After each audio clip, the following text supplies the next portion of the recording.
ಎಲ್ಲರಿಗೂ ಕಥಾ ಕನಜೆ ಯೂಟ್ಯೂಬ್ ಚಾನಲ್ಗೆ ಆತ್ಮೀಯವಾದ ಸ್ವಾಗತ. ಇವತ್ತು ನಾನು ಸರ್ವಮಂಗಳ ಮಾಂಗಲ್ಯ ಕಥೆಯ 43ನೇ ಎಪಿಸೋಡ್ನ ಜೊತೆ ನಿಮ್ಮ ಮುಂದೆ ಬಂದಿದ್ದೇನೆ. ಈ ಕಥೆ ನಿಮಗೆ ಇಷ್ಟವಾಗಿದ್ದಲ್ಲಿ ಅಥವಾ ನೀವಿನ್ನು ಹೊಸದಾಗಿ ನಮ್ಮ ಚಾನಲ್ನ ನೋಡ್ತಾ ಇದ್ದಲ್ಲಿ ತಪ್ಪದೆ ನಮ್ಮ ಚಾನಲನ್ನು ಸಬ್ಸ್ಕ್ರೈಬ್ ಮಾಡಿ ಸಪೋರ್ಟ್ ಮಾಡಿ.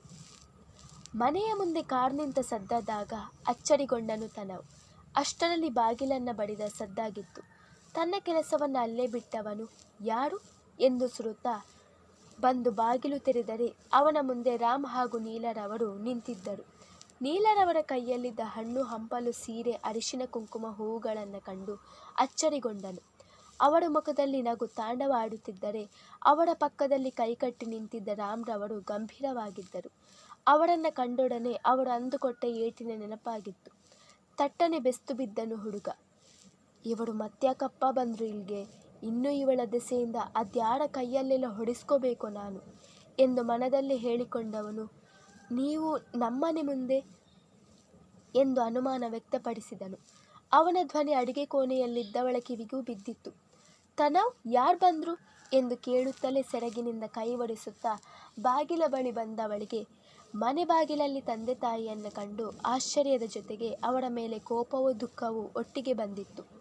ಮಗಳನ್ನು ಅದೆಷ್ಟೋ ವರ್ಷಗಳ ನಂತರ ಕಾಣುತ್ತಿರುವಂತೆ ಭಾಸವಾಗಿತ್ತು ಆ ತಂದೆ ತಾಯಿಗೆ. ಗಮ್ಯ, ಹೇಗಿದ್ದೀಯ ಮಗಳೇ? ಕಣ್ಣಲ್ಲಿ ನೀರು ತುಂಬಿಕೊಳ್ಳುತ್ತಾ ಕೇಳಿದರು ನೀಲ. ಇನ್ನೂ ಬದುಕಿದ್ದೀನಿ ಎಂದವಳಿಗೂ ಅಳುವತ್ತರಿಸಿ ಬಂದಿತ್ತು. ಮನೆ ಬಾಗಿಲಿಗೆ ಬಂದವರನ್ನು ಹೊರಗಡೆ ನಿಲ್ಲಿಸಿ ಮಾತಾಡಿಸ್ತಾ ಇದ್ದಾಳಲ್ಲಪ್ಪ ನಿನ್ನ ಹೆಂಡತಿ. ಇದೇನ ನೀನು ಅವಳಿಗೆ ಕಲಿಸಿಕೊಟ್ಟಿರೋ ಸಂಸ್ಕೃತಿ? ಕೊನೆಗೂ ಮಗಳ ಮೇಲಿನ ಕೋಪವನ್ನು ಬದಿಗಿಟ್ಟು ಬಾಯಿ ತೆರೆದರು ರಾಮ್. ಅವರ ಮಾತು ಕೇಳಿ ತನವ್ಗೆ ಅಚ್ಚರಿಯ ಜೊತೆಗೆ ಗೊಂದಲವಾದರೆ ಗಮ್ಯಾಳಿಗೆ ಎಲ್ಲವೂ ಮಿಶ್ರಭಾವ. ಇವರನ್ನು ಇಲ್ಲಿಗೆ ಯಾರು ಬರೋಕ್ಕೆ ಹೇಳಿದ್ದು? ಅವರನ್ನು ಬಂದ ದಾರಿಲೇ ಹೊರಟು ಹೋಗೋಕ್ಕೆ ಹೇಳು ತನವ್. ಅವರ ಮಗಳು ಸತ್ತು 1 ವಾರ ಆಯಿತು ಎಂದಳು ಬಿಕ್ಕಳಿಸಿ ಅಳುತ್ತಲೇ ಕೋಪದಿಂದ. ಛೇ ಬಿಡ್ತು ಅನ್ನಮ್ಮ, ಯಾಕೆ ಹಾಗೆಲ್ಲ ಮಾತಾಡ್ತೀಯ ಎಂದು ಆತಂಕದಿಂದ ನುಡಿದಳು ನೀಲ. ಅವಳಿಗೆ ಈಗಲೂ ನಾವು ಬಂದಿರೋದು ಇಷ್ಟ ಇಲ್ಲಂದರೆ ನಾವು ಹೋಗ್ತೀವಪ್ಪ ಎಂದು ಮಡದಿಯ ಕೈ ಹಿಡಿದು ಹೊರಡಲು ಮುಂದಾದರು ರಾಮ್. ಅಷ್ಟರಲ್ಲಿ ಅವರನ್ನು ತಡೆದನು ತನವ್. ಸರ್ ಪ್ಲೀಸ್ 1 ನಿಮಿಷ ಇರಿ.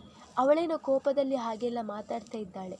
ಅವಳನ್ನು ನಾನು ಸಮಾಧಾನ ಮಾಡ್ತೀನಿ, ದಯವಿಟ್ಟು ಹೋಗಬೇಡಿ ಎಂದು ವಿನಂತಿಸಿಕೊಂಡವನೇ ಅವಳ ಕೈ ಹಿಡಿದು ಒಳಗೆ ಕರೆದುಕೊಂಡು ಹೋದನು. ನನ್ನನ್ನು ಯಾಕೆ ಕೇಳ್ಕೊಂಡು ಬಂದೆ ಎಂದು ಅಳುತ್ತಲೇ ಕೇಳಿದವನಿಗೆ ತೆಗೆದು ಬಿಟ್ಟ ಅಂದರೆ ಮುಖ ಕಲಸಿ ಹೋಗಿರೋ ಚಪಾತಿ ಹಿಟ್ಟು ಥರ ಆಗಬೇಕು.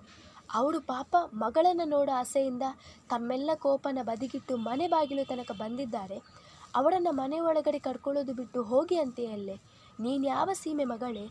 ಅವರು ನಿನ್ನನ್ನು ಈ ಭೂಮಿಗೆ ತಂದು ಇಷ್ಟು ದೊಡ್ಡವಳನ್ನಾಗಿ ಮಾಡಿದ್ದಾರೆ. ಅದಕ್ಕಾದರೂ ಕೃತಜ್ಞತೆ ಬೇಡವಾ? ನೀವೆಲ್ಲ ಹುಡುಗಿರು ಹೇಗೆ ಅಂದರೆ ಲೈಫ್ಗೊಬ್ಬ ಹುಡುಗ ಎಂಟ್ರಿ ಆದ ತಕ್ಷಣ ಅವನನ್ನೇ ಹೀರೋ ಅಂತ ಅಂದ್ಕೊಂಡು ಬಿಡ್ತೀರ. ಅವನನ್ನು ಬಿಟ್ಟರೆ ನಿಮಗೆ ಬೇರೆ ಪ್ರಪಂಚನೇ ಇಲ್ಲ. ಆದರೆ ಈ ಪ್ರಪಂಚ ನೋಡೋಕೆ ಕಾರಣರಾದರೆ ನಿಮ್ಮ ಜೀವನದ ನಿಜವಾದ ಹೀರೋನನ್ನೇ ಮರ್ತು ಬಿಡ್ತೀರ ಎಂದವನು. ನೋಡು ಗಮ್ಯ, ನೀನು ಮಾಡಿರೋ ಕೆಲಸಕ್ಕೆ ಅವರಿಗೆ ಅದೆಷ್ಟೇ ಕೋಪ ನೋವು ಇದ್ದರೂ ಅದನ್ನೆಲ್ಲ ಬಿಟ್ಟು ನಮಗೆ ಮಗಳೇ ಮುಖ್ಯ ಅಂತ ಹೇಳಿ ಇಲ್ಲಿ ತನಕ ಬಂದಿದ್ದಾರೆ. ಅದು ಅವಳ ದೊಡ್ಡ ಗುಣ. ತಂದೆ ತಾಯಿನ ಯಾವತ್ತೂ ಮರಿಬೇಡ. ಪ್ರೇಮಿ ಹೋದರೆ ಇನ್ನೊಬ್ಬ ಪ್ರೇಮಿನ ಹುಡುಕೋಬಹುದು, ಆದರೆ ತಂದೆ ತಾಯಿನ ಕಳ್ಕೊಂಡ್ರೆ ಮತ್ತೆ ಅವಳು ಸಿಗಲ್ಲ. ನಿನ್ನ ಕೋಪನೆಲ್ಲ ಬದಿಗಿಟ್ಟು ಅವರ ಜೊತೆ ನಗ್ನಗ್ತಾ 2 ಮಾತಾಡು. ಅದನ್ನು ಬಿಟ್ಟು ಅವರ ಮನಸ್ಸಿಗೆ ಏನಾದರೂ ಸಣ್ಣ ನೋವು ಮಾಡಿದ್ರು ನಿನ್ನ ಈ ಜನ್ಮದಲ್ಲಿ ನಾನು ಕ್ಷಮಿಸಲ್ಲ. ಈಗ ಬಾ ನನ್ನ ಜೊತೆ ಎಂದು ಸುರಿ ಅವಳಿಗೆ ಸಂದರ್ಭವನ್ನು ಅರ್ಥ ಮಾಡಿಸಿ ಅವಳನ್ನು ಕೈ ಹಿಡಿದು ಕರೆದುಕೊಂಡು ಹೋದನು. ಅವಳು ಬರುವ ತನಕ ಬಾಗಿಲಲ್ಲ ನಿಂತಿದ್ದರು ರಾಮ್ ನೀಲ.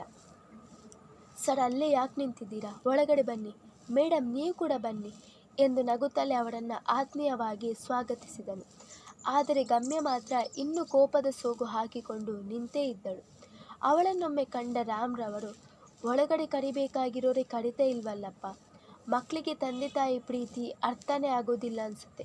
ಪರವಾಗಿಲ್ಲ ಬಿಡು, ನಾವು ಹೋಗ್ತೀವಿ. ನೀಲ ಬಾ ಎಂದು ಮಡದಿಯನ್ನು ಕರೆದುಕೊಂಡು ಹೊರಡಲು ಅನುವಾದರು. ತಕ್ಷಣ ಅಳುತ್ತಲೇ ಓಡಿ ಬಂದ ಗಮ್ಯ ರಾಮ್ರವರನ್ನು ಗಟ್ಟಿಯಾಗಿ ಬಿಗಿದಪ್ಪಿಕೊಂಡು ಅತ್ತಳು. ಅವಳನ್ನು ತನ್ನೆದೆಗೆ ಬಿಗಿಯಾಗಿ ಅಪ್ಪಿಕೊಂಡ ರಾಮ್ರವರ ದುಃಖದ ಕಟ್ಟೆಯೂ ಒಡೆದಿತ್ತು. ಅದೆಷ್ಟೋ ಸುದೀರ್ಘ ಕಾಲದವರೆಗೂ ತಂದೆ ಮಗಳ ಪ್ರೀತಿಯ ಅಪ್ಪುಗೆ ಹಾಗೇ ಇತ್ತು. ಆ ಅಪ್ಪುಗೆಯಲ್ಲಿ ಒಬ್ಬ ತಂದೆ ತನ್ನ ಮಗಳಿಗೆ ನೀಡುವ ಅಪಾರವಾದ ಒಲವಿತ್ತು. ನೀಲರವರಿಗೂ ಮಗಳನ್ನು ಅಪ್ಪಿಕೊಳ್ಳಬೇಕೆಂಬ ಆಸೆ. ಆದರೆ ಅದು ಈಡೇರುವುದೇ ತಂದೆ ಮಗಳ ಪ್ರೀತಿಯನ್ನು ಕಾಣುತ್ತಾ ನಿಂತು ಬಿಟ್ಟರು. ತಂದೆ ಮಗಳ ಸಮ್ಮಿಲನವನ್ನು ಕಂಡು ಕೈಕಟ್ಟಿ ನಿಂತಿದ್ದವನ ಕಣ್ಣಂಚು ಕೂಡ ಒದ್ದೆಯಾಗಿತ್ತು.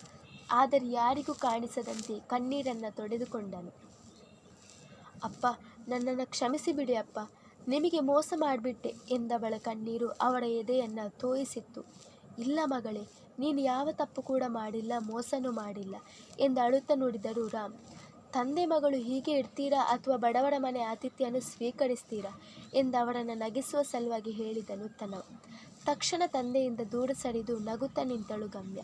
ಕಣ್ಣೀರಿನ ಗುರುತು ಹಾಗೆಯೇ ಅವಳ ಮುಖದ ಮೇಲಿದೆ. ಅಪ್ಪ, ಒಳಗಡೆ ಬನ್ನಿ ಎಂದವಳು ಅವರನ್ನು ಕೈ ಹಿಡಿದೇ ಒಳಗಡೆ ಕರೆದುಕೊಂಡು ಹೋದಳು. ಅವರ ಹಿಂದೆಯೇ ತನವ್ ಹಾಗೂ ನೀಲರವರು ಹೋದರು. ಅವರಿಬ್ಬರನ್ನು ಕೂರಲು ಹೇಳಿದವನು, ಗಮ್ಯ, ಹೋಗಿ ಕುಡಿಯೋದಕ್ಕೆ ಜ್ಯೂಸ್ ಮಾಡ್ಕೊಳ್ತಾ ಎಂದನು. ತಕ್ಷಣ ಒಳ ಹೋದಳು ಹುಡುಗಿ. ಅವಳಿಗೆ ಹೇಳತೀರದ ಸಂಭ್ರಮ. ಅಂದಹಾಗೆ ಹೇಗಿದ್ದೀಯಪ್ಪ ತನವ್ ಎಂದು ಕೇಳಿದಳು ನೀಲ ಮಮತೆಯಿಂದ. ಹಾಂ ಮೇಡಮ್, ಚೆನ್ನಾಗಿದ್ದೀನಿ ಎಂದವನಿಗೆ ಅವರ ಜೊತೆ ಮಾತನಾಡುವುದಕ್ಕೆ ಮುಜುಗರವಾಗಿತ್ತು. ಅವತ್ತು ನೀನು ಮನೆಗೆ ಬಂದಾಗ ನನ್ನ ಮಗಳನ್ನು ನನ್ನಿಂದ ದೂರ ಮಾಡಿಬಿಟ್ಟೆ ಅನ್ನೋ ಕೋಪದಿಂದ ನಿನ್ನ ಮೇಲೆ ದುಡುಕಿ ಕೈ ಮಾಡಿಬಿಟ್ನಪ್ಪ. ನನ್ನನ್ನು ದಯವಿಟ್ಟು ಕ್ಷಮಿಸಿಬಿಡು ಎಂದರು ಪಶ್ಚಾತ್ತಾಪದಿಂದ ರಾಮ್ರವರು.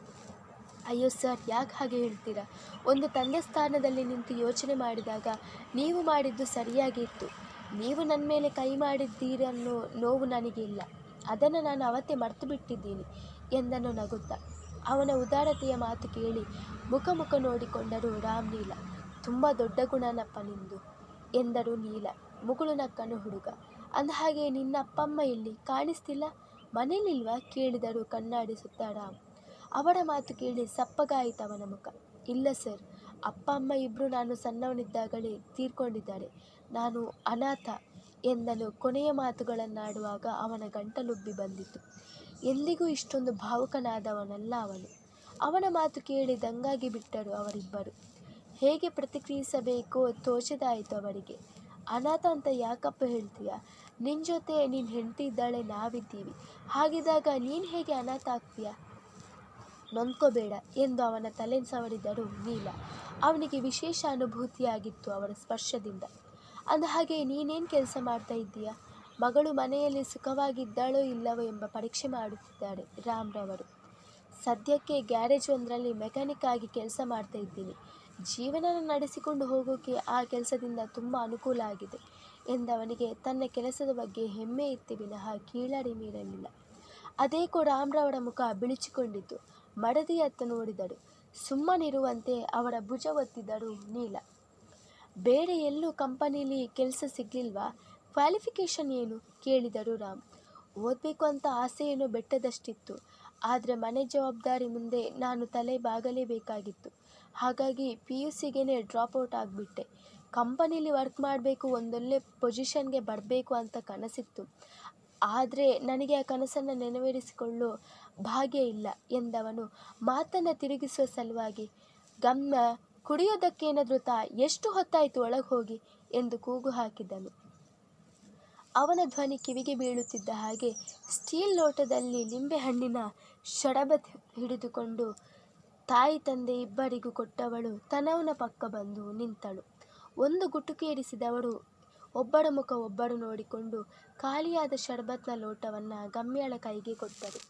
ಒಂದು ಲೋಟ ಬಿಸಿ ನೀರು ಕಾಯಿಸಿಕೊಂಡು ಕುಡಿಯೋದಕ್ಕೂ ಬರದೇ ಇದ್ದ ನನ್ನ ಮಗಳು ಇಷ್ಟೊಂದು ಚೆನ್ನಾಗಿ ಜ್ಯೂಸ್ ಮಾಡಿದ್ದಾಳೆ ಎಂದು ಮಗಳನ್ನು ಹೊಗಳಿದರು ರಾಮ್. ಹೌದು, ಮತ್ತೆ ಮದುವೆ ಆದಮೇಲೆ ಎಲ್ಲ ಹೆಣ್ಮಕ್ಳು ಅಡುಗೆ ಕೋಣೆ ಪ್ರವೇಶ ಮಾಡಲೇಬೇಕು ಎಂದು ನಕ್ಕಳು ನೀಲ. ಆದರೂ ಮಗಳ ನಡವಳಿಕೆಯಲ್ಲಿ ಆಗಿರೋ ಬದಲಾವಣೆಗಳನ್ನು ಕಂಡು ಇಬ್ಬರು ನಿಬ್ಬೆರಗಾಗಿದ್ದರು. ಒಟ್ಟಿನಲ್ಲಿ ಧಾರಿಣಿ ತನವ್ ಬಗ್ಗೆ ಆಡಿದ ಮಾತುಗಳು ರಾಮ್ರವರಿಗೆ ಸತ್ಯ ಎಂದಾಗಿತ್ತು. ಅಪ್ಪ, ಮನೇಲಿ ಎಲ್ಲರೂ ಹೇಗಿದ್ದಾರೆ? ಪಾರ್ಥ, ಪ್ರಣವ್, ಆಮೇಲೆ ಧಾರಿಣಿ ಎಂದು ಕೇಳಿದವಳಿಗೆ, ಎಲ್ಲರೂ ಆರಾಮಾಗಿದ್ದಾರಮ್ಮ. ನಿನ್ನ ಚಿಕ್ಕಪ್ಪ ಚಿಕ್ಕಮ್ಮಂತೂ ನಿನ್ನನ್ನು ನೋಡೋದಕ್ಕೆ ತುದಿಕಾಲಲ್ಲಿ ನಿಂತು ಕಾಯ್ತಾ ಇದ್ದಾರೆ ಎಂದರು ರಾಮ್. ತನವ್ ಮುಖ ನೋಡಿದಳು ಗಮ್ಯ. ಅವನೇನು ಪ್ರತಿಕ್ರಿಯಿಸಲಿಲ್ಲ. ಒಂದ್ಸಲ ಗಂಡ ಹೆಂಡತಿ ಇಬ್ಬರು ಮನೆಗೆ ಬನ್ನಿ. ಮದುವೆ ಆದಮೇಲೆ ಮಗಳು ಅಳಿಯನನ್ನು ಮನೆ ಕರೆಯೋದು ಸಂಪ್ರದಾಯ ಎಂದವರು ಗಂಡನ ಮುಖ ನೋಡಿದರೆ, ಹೌದಪ್ಪ ತನವ್, ಬಿಡುವು ಮಾಡ್ಕೊಂಡು ಒಂದ್ಸಲ ಮನೆ ಕಡೆಗೆ ಬನ್ನಿ ಎಂದರು. ಸರಿ ಎಂಬಂತೆ ತಲೆ ಅಲ್ಲಾಡಿಸಿದರು ತನವ್ ಗಮ್ಯ.